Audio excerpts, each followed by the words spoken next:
Hello friends, welcome to Royal Study. दोस्तों, आज के वीडियो में मध्य प्रदेश के प्रमुख अभ्यारण्य के बारे में हम ये वीडियो आपके लिए लेकर आए। इससे पहले हम मध्य प्रदेश के राष्ट्रीय उद्यान जो कि कंप्लीट कर चुके हैं, जिनका वीडियो आपको नीचे डिस्क्रिप्शन में मिल जाएगा, वहां से जाकर आप डायरेक्टली वो वीडियोस देख सकते हैं, जिसमें सभी जो टॉपिक है, आपका जो फैक्ट है वो क्लियर किया है। इसके साथ में टेस्ट भी हमने उसमें लगाया है, जहाँ से आपके सभी क्वेश्चन क्लियर हो जाएंगे।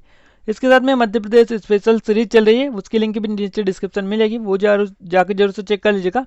मध्य प्रदेश के सभी वीडियोस यहाँ पे आपको मिलेंगे, पूरे कंप्लीटली पूरा सिलेबस उसका वहाँ पर आपको मिलेगा। इसके साथ में जीव विज्ञान की एक स्पेशल सीरीज हमारे द्वारा चलाई जा रही है, जिसमें आपका टेस्ट भी इंक्लूड किया जा रहा है और पूरा टॉपिक भी क्लियर करवाया जा रहा है, तो वो भी आप देख सकते हैं, नीचे उसकी भी लिंक मिलेगी। इसके अलावा मध्य प्रदेश के पूरे जो जिले हैं वो कवर कर चुके हैं, लगभग थोड़े बहुत जिले अब बच चुके हैं, तो आप जो सभी जिले हैं वो देख सकते हैं नीचे डिस्क्रिप्शन में या फिर आई बटन पे भी उसकी लिंक आपको मिलेगी। अब चलिए हम स्टार्ट करते हैं आज का वीडियो। देखिए, यहाँ पर ये हम बात करेंगे राष्ट्रीय अभ्यारण्य या नेशनल वाइल्ड लाइफ जो सेंचुरी है उनके बारे में बात करेंगे, नेशनल सेंचुरी के बारे में।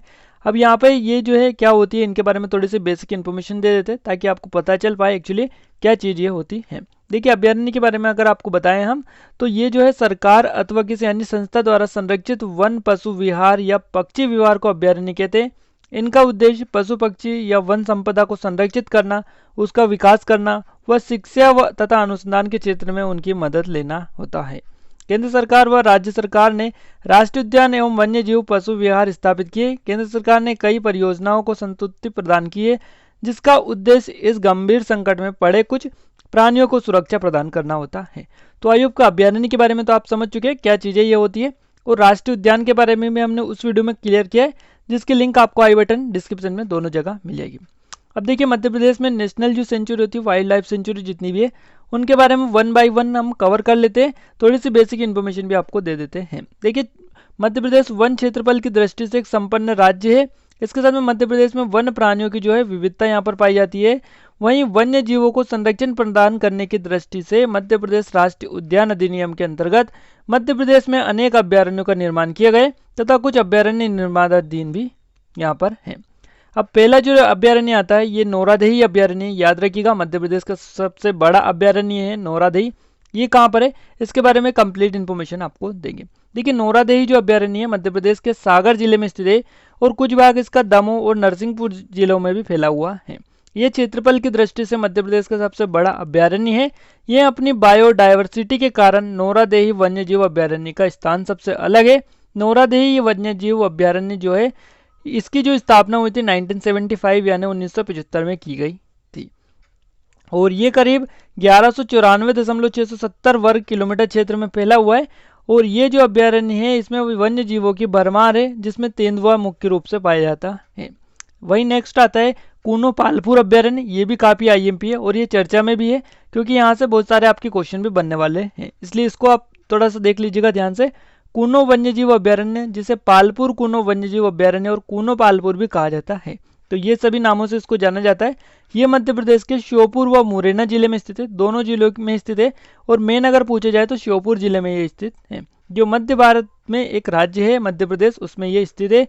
इसका जो क्षेत्रफल है ये 344.680 वर्ग किलोमीटर इसका क्षेत्रफल है, तो ये आप याद रखिएगा। नेक्स्ट आता है पेंच अभ्यारण्य। देखिए, पेंच जो अभ्यारण्य है, ये पेंच बाघ अभ्यारण्य मध्य प्रदेश के सिवनी जिले में स्थित है, और यह कई बाघ अभ्यारण्यों में से एक है। इस अभ्यारण्य का नाम पेंच नदी के नाम पर रखा गया है, पेंच नदी के नाम से बना, और 1992 में गठित यह पेंच बाघ अभ्यारण्य सतपुड़ा पर्वत श्रेणी के दक्षिण इलाकों में स्थित है। और यह जो अभ्यारण्य 118.473 वर्ग किलोमीटर क्षेत्र में फैला हुआ है। इस अभ्यारण्य से बहती पेंच नदी पर इस अभ्यारण्य को छिंदवाड़ा और सिवनी, इन दो जिलों के बीच में जो है विभाजित कर देती है। क्लियर है चीजें। नेक्स्ट आता है नरसिंहगढ़ अभ्यारण्य। देखिए, नरसिंहगढ़ जो अभ्यारण्य है कहाँ पर है, तो नरसिंहगढ़ अभ्यारण्य मध्य प्रदेश के राजगढ़ जिले में स्थित है। यह अभ्यारण्य 57.190 वर्ग किलोमीटर क्षेत्र में फैला हुआ है। इस अभ्यारण्य का मुख्य आकर्षण केंद्र जो है चीड़ी को तालाब है, और इसका जो आकार है चिड़िया के आकार का जैसा है, इसलिए इसको चीड़ी को तालाब की संज्ञा दी गई है, और जिसे नरसिंहगढ़ के महाराजा विक्रमादित्य ने 1935 में बनवाया था। इस तालाब का क्षेत्रफल 22 हेक्टेयर क्षेत्र में फैला हुआ है। इसके चारों ओर बेल शाखाएं आच्छादित व पहाड़ियों से ये घिरा हुआ है, और पीली पहाड़ियों से विभिन्न प्रकार के वन्य जीव भ्रमण करते थे, जिन्हें तालाब पर पानी पीते समय देखा जा सकता है।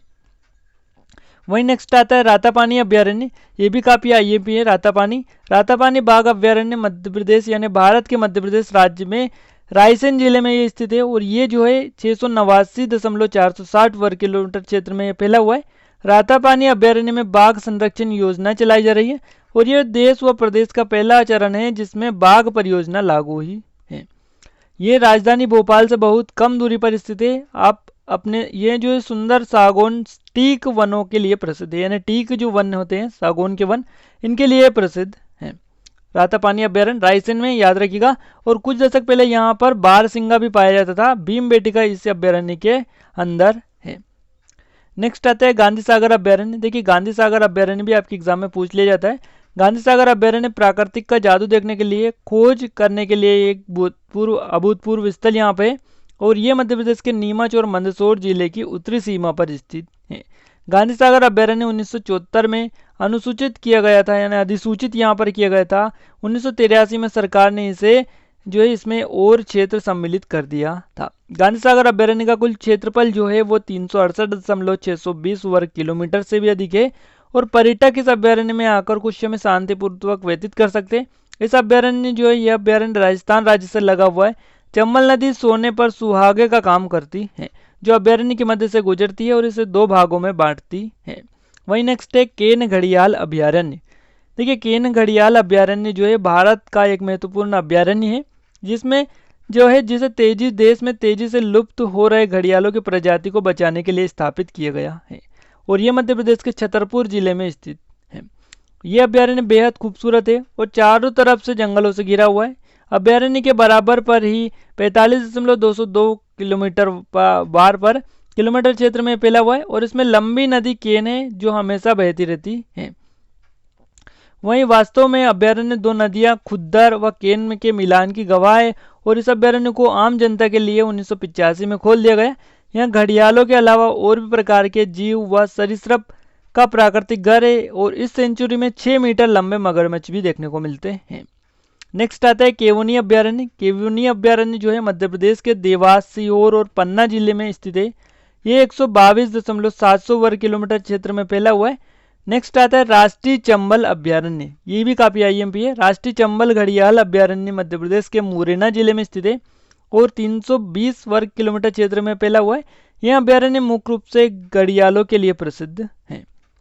चलिए नेक्स्ट बात कर लेते हैं पनफटा अभ्यारण्य के बारे में। पनफटा जो अभ्यारण्य है मध्य प्रदेश के उमरिया जिले में स्थित है और बहुत सारे फैक्ट इसको बताते हैं कि ये पन्ना, शहडोल ऐसे कुछ बताते हैं, बट ये उमरिया में स्थित है, ये आप याद रखिएगा। और ये जो है 344.842 वर्ग किलोमीटर क्षेत्र में फैला हुआ है। वही बात करें पंचमढ़ी अभ्यारण्य की तो ये होशंगाबाद जिले में स्थित है और इसका जो क्षेत्रफल है वो है 415.904 वर्ग किलोमीटर क्षेत्र। चलिए आगे बढ़ते हैं। अगला आता है बोरी अभ्यारण्य। देखिए बोरी अभ्यारण्य मध्य प्रदेश के होशंगाबाद जिले में 485.340 वर्ग किलोमीटर क्षेत्र में फैला हुआ है और यहाँ मुख्य रूप से शेर, तेंदुआ और चीतल को संरक्षित किया जाता है। वहीं बगदारा की बात करें, बगदारा अभ्यारण्य की, तो ये मध्य प्रदेश के सीधी जिले में 478 वर्ग किलोमीटर क्षेत्र में फैला हुआ है। नेक्स्ट आता है फेन अभ्यारण्य। फेन अभ्यारण्य मंडला में स्थित है और 110.740 वर्ग किलोमीटर क्षेत्र में फैला हुआ है। घाटीगांव अभ्यारण्य की बात करें तो ये मध्य प्रदेश के ग्वालियर जिले में स्थित है, 512 वर्ग किलोमीटर क्षेत्र में फैला हुआ है। वन्य जीवों का इसमें जो है मनोरम आकर्षण देखने को भी मिलता है। वहीं बात करें नेक्स्ट फैक्ट की तो करेरा अभ्यारण्य के बारे में आता है। ये मध्य प्रदेश के शिवपुरी जिले में 202.210 वर्ग किलोमीटर क्षेत्र में फैला हुआ है। संजय दुबरी अभ्यारण्य की बात करें तो ये मध्य प्रदेश के सिवनी जिले में स्थित है और इसका जो क्षेत्रफल है वो 364.590 वर्ग किलोमीटर क्षेत्र है। क्लियर चीजें, आगे बढ़ते हैं नेक्स्ट पॉइंट की ओर। सिंगोरी अभ्यारण्य अगला आता है। सिंगोरी अभ्यारण्य ये मध्य प्रदेश के रायसेन जिले में स्थित है, 287.910 वर्ग किलोमीटर क्षेत्र में ये फैला हुआ है। वहीं बात करें सोन घड़ियाल अभ्यारण्य की तो ये सोन घड़ियाल अभ्यारण्य मध्य प्रदेश के सीधी शहडोल जिले में है और 41.8 वर्ग किलोमीटर क्षेत्र में ये फैला हुआ है। तो इसके बारे में ये फैक्ट भी आप याद रखिएगा, हो सकता है आपको आगे देखने को मिले। सरदारपुर अभ्यारण्य धार जिले में स्थित है, आप सभी को पता ही है, और इसकी स्थापना 1983 में हुई थी। इसका क्षेत्रफल 348 वर्ग किलोमीटर है। सेलाना की बात करें तो सेलाना जो है भैरव मध्य प्रदेश के रतलाम जिले में 12 किलोमीटर क्षेत्र में फैला हुआ है। रालामंडल जो है मध्य प्रदेश का सबसे छोटा अभ्यारण्य है, इंदौर में ये स्थित है और ये 2.340 वर्ग किलोमीटर क्षेत्र में फैला हुआ है। ये अभ्यारण्य वन्य जीव संरक्षण के लिए प्रसिद्ध भी है। वहीं बात करें गंगा अभ्यारण्य की, तो ये मध्य प्रदेश के पन्ना में स्थित है, 68 किलोमीटर क्षेत्र में ये फैला हुआ है।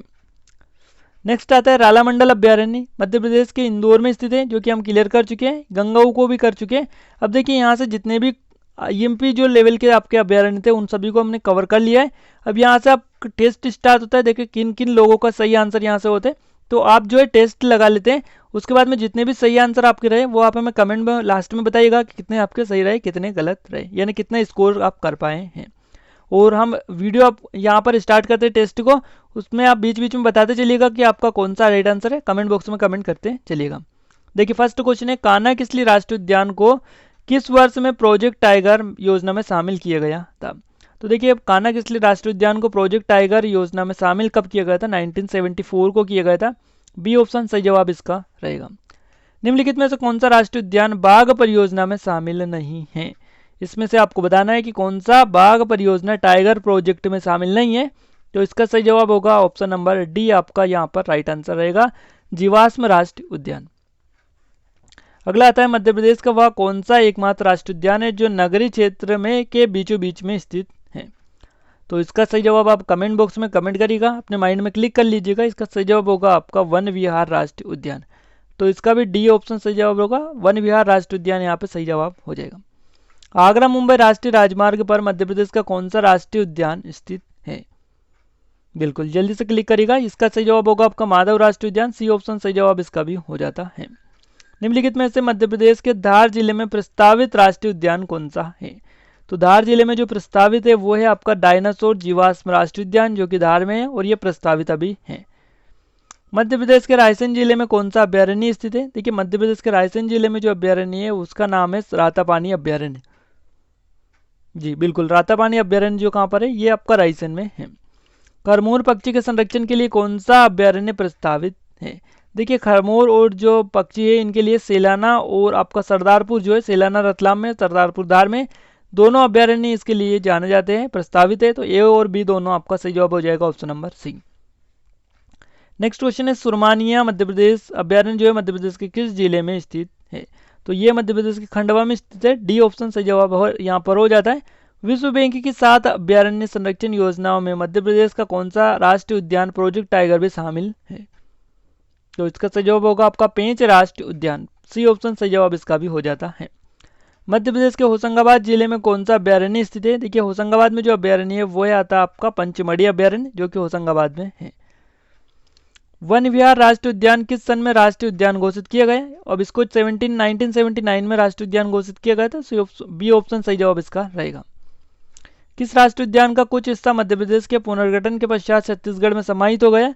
तो ये आपका सही जवाब रहेगा संजय राष्ट्रीय उद्यान, संजय इसका सही जवाब होगा। सीधी सिंगरौली यहाँ पर ये आता है सीधी में, तो ये आप देख सकते हैं थोड़ी सी चीजें यहाँ पर आपकी बार बार पूछी जाती हैं, सीधी में ये आपका स्थित है। अगला क्वेश्चन आता है, बाघों की दृष्टि से देश का सर्वाधिक घनत्व वाला उद्योग कौन सा, यानी उद्यान कौन सा है, ये आपसे पूछा गया है। जी बिल्कुल, इसका जो सही जवाब होगा वो होगा आपका बांधवगढ़ राष्ट्रीय उद्यान। यहाँ पर आपका जो कि सबसे अधिक घनत्व यहाँ पर देखने को मिलते हैं और 32 पहाड़ियों पर ये बसा हुआ है, तो ये भी आप याद रखिएगा, सी ऑप्शन सही जवाब इसका रहेगा। घाटी गांव अभ्यारण्य का क्षेत्रफल आपसे पूछा गया कि कितना है। तो घाटी गांव अभ्यारण्य जो है इसका क्षेत्रफल हो जाता है 512 वर्ग किलोमीटर। तो क्या करेक्ट आंसर आपका रहेगा ऑप्शन नंबर सी, यहाँ से आपका सही जवाब हो जाता है। मंदसौर जिले में कौन सा अभ्यारण्य स्थित है। अब देखिए मंदसौर जिले में जो अभ्यारण्य है उसका नाम है गांधी सागर अभ्यारण्य, डी ऑप्शन सही जवाब है। वन विहार राष्ट्रीय उद्यान की स्थापना कब हुई, 1979 में इसकी स्थापना की गई है। वहीं अगला क्वेश्चन आता है, बाघ जीवाश्म राष्ट्रीय उद्यान में कितने वर्ष पुराने डायनासोर की जो है कितने वर्ष अवशेष जो है मिले हैं, कितने वर्ष पुराने अवशेष यहाँ पर मिले, ये आपसे पूछा गया है। तो यहाँ पर आपका 6 करोड़ वर्ष बिल्कुल सही जवाब रहेगा ऑप्शन नंबर बी। बांधवगढ़ राष्ट्रीय उद्यान कितनी पहाड़ियों से घिरा है। तो ये 32 पहाड़ियों से घिरा हुआ है बांधवगढ़ राष्ट्रीय उद्यान, याद रखिएगा, सी ऑप्शन से जवाब रहेगा। बांधवगढ़ राष्ट्रीय उद्यान कितनी पहाड़ियों से घिरा हुआ है, तो यहाँ पर 32 पहाड़ियां सही जवाब रहेगा। वन विहार राष्ट्रीय उद्यान का क्षेत्रफल कितना है। तो देखिए वन विहार जो राष्ट्रीय उद्यान है इसका क्षेत्रफल है 4.45 वर्ग किलोमीटर। अगला क्वेश्चन आता है, पनपटा अभ्यारण्य किस जिले में स्थित है। देखिए पनपटा जो अभ्यारण्य है ये उमरिया जिले में स्थित है, डी ऑप्शन यहाँ से भी आपका सही जवाब रहेगा। देखिए फ्रेंड्स, बात हुई थी यहाँ पर टॉप 50 प्लस क्वेश्चन की, बट हमने जो आपका मध्य प्रदेश राष्ट्रीय उद्यान वाला वीडियो बनाया था उसमें टॉप 50 प्लस क्वेश्चन डिस्कस कर चुके हैं और 20 क्वेश्चन आज इसमें डिस्कस कर लिए हैं। उसमें हमने अभ्यारण्य और राष्ट्रीय उद्यान दोनों के डिस्कस कर लिए थे और यहाँ पर भी हमने दोनों टाइप के जो क्वेश्चन है डिस्कस कर लिए। तो यहाँ से आपके 70 के प्लस लगभग जो क्वेश्चन है कंप्लीट हो चुके हैं। तो वो वीडियोज भी आप जाकर देख लीजिएगा इसके बाद में, ताकि आपका दोनों का रिवीजन हो जाए अच्छे से और पूरे जो क्वेश्चन है वो भी क्लियर हो जाए। तो उसको आप देख लीजिएगा, लिंक डिस्क्रिप्शन में मिल जाएगी। और ये वीडियो आपको कैसा लगा ये कमेंट बॉक्स में कमेंट करके जरूर से बताइएगा, ताकि हमें मोटिवेशन मिले, सपोर्ट मिले और अच्छे अच्छे वीडियो आपके लिए लाने की पूरी कोशिश करें। तो आज के लिए बस इतना ही, मिलते हैं नेक्स्ट वीडियो में, तब तक के लिए जय हिंद जय भारत।